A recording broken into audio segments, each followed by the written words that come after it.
After a two-day break, Rahul Gandhi resumed his Nyay Yatra from Chhattisgarh's Raigarh district.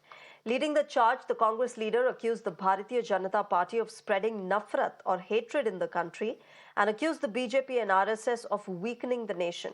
He also said that his yatra is aimed at correcting this wrong, as the country's DNA is that of mohabbat and not of nafrat. उस यात्रा का नाम भारत छोड़ो यात्रा है और उसमें हमारा लक्ष्य था कि जो नफरत फैलाई जा रही है, बीजेपी के लोग, आरएसएस के लोग एक धर्म को दूसरे धर्म से लड़ाते हैं, एक भाषा को दूसरी भाषा से लड़ाते हैं, एक स्टेट को दूसरे स्टेट से लड़ा देते हैं। तो हमने सोचा था कि नफरत की काट मोहब्बत ही हो सकती है, नफरत की काट नफरत तो नहीं कर सकती। इस बात से सहमत है आप लोग? तो हमने सोचा ये नफरत फैला रहे हैं, हम इनको नफरत को काटने के लिए हम नफरत तो नहीं फैला सकते, तो मोहब्बत ही फैलानी पड़ेगी, उसी का फायदा होगा। तो हमने नफरत के बाजार में मोहब्बत की दुकान खोली। Now, while addressing the rally, Rahul also hit out at the centre's Agniveer scheme. Listen in. अब अग्निवीर योजना मोदी जी लाए हैं, बीजेपी लाई है। उसमें उन्होंने कहा कि हम 4 साल के लिए युवाओं को सेना में लेंगे। अब मजे की बात समझो, अगर अग्निवीर को चाइना बॉर्डर पे गोली लग जाती है और अगर वो शहीद हो जाता है तो अग्निवीर को शहीद का दर्जा नहीं दिया जाएगा। Rahul also rigged up the situation in Manipur and accused the BJP of burning the state and causing a civil war-like situation. Manipur को जला दिया। भाइयों और बहनों, में मणिपुर गया, वहां पे आग लगी हुई है, वहां पे भाई भाई को गोली मार रहा है, कोई सरकार नहीं दिख रही वहां पे, और प्रधानमंत्री आज तक मणिपुर नहीं गए। हजारों लोग वहां, घर जल गए, लोग मारे गए, आज तक चल रहा है, वो हो गया। सरकार का वहां कोई कंट्रोल नहीं है, कोई कंट्रोल नहीं है। वहां पे सिविल वॉर युद्ध चल रहा है।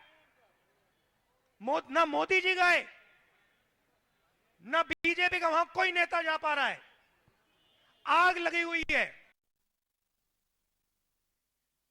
Meanwhile, eyeing the tribal vote ahead of the general elections this year, both the BJP and the Congress are keen to woo the community.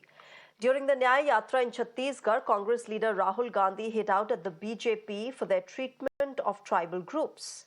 Rahul accused the BJP of not giving ample job opportunities to tribals and for meting out injustice to the community. हम आदिवासी कहते हैं, BJP ने इनके लिए न्याय डाला। वनवासी, आदिवासी का मतलब वो लोग जो सबसे पहले मालिक थे। हम कहते हैं आदिवासियों को कि भैया आप देश के सबसे पहले मालिक हो। उन्होंने उनका नाम बदल दिया, कहते हैं तुम आदिवासी नहीं हो, तुम वनवासी हो, तुम पहले मालिक नहीं हो, तुम वो लोग हो जो जंगल में रहते हो। बात समझ आई? उनसे कह रहे हैं कि तुम्हारी शहर में कोई जगह नहीं है, तुम्हारी कंपनियों में कोई जगह नहीं है, तुम्हारी स्कूलों कॉलेजेस में कोई जगह नहीं है, तुम तो जंगल के हो। देखो देखो कैसा सामाजिक अन्याय ने आदिवासियों के खिलाफ किया। Now, interestingly, Rahul's response came hours after Prime Minister Narendra Modi addressed tribal communities in Madhya Pradesh's Jhabua, where he hit out at the Congress for not doing enough for the community. The PM said that for the BJP, the community is not just a vote bank, but the pride of the country. हमारे लिए जनजातीय समाज vote bank नहीं है, हमारे लिए तो जनजातीय समाज हमारे देश का गौरव है।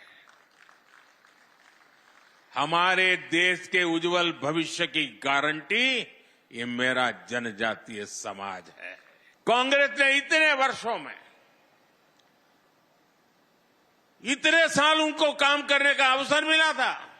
सिर्फ 100 एकलव्य स्कूल खोले थे, वो भी वहां जहां उनके बड़े बड़े बाबू बैठे थे। केंद्र और राज्यों में दोनों जगह कांग्रेस ने इतने वर्ष सरकार चलाई, लेकिन उन्होंने असमय मृत्यु को प्राप्त होते जनजातीय युवाओं की, बच्चों की चिंता नहीं की।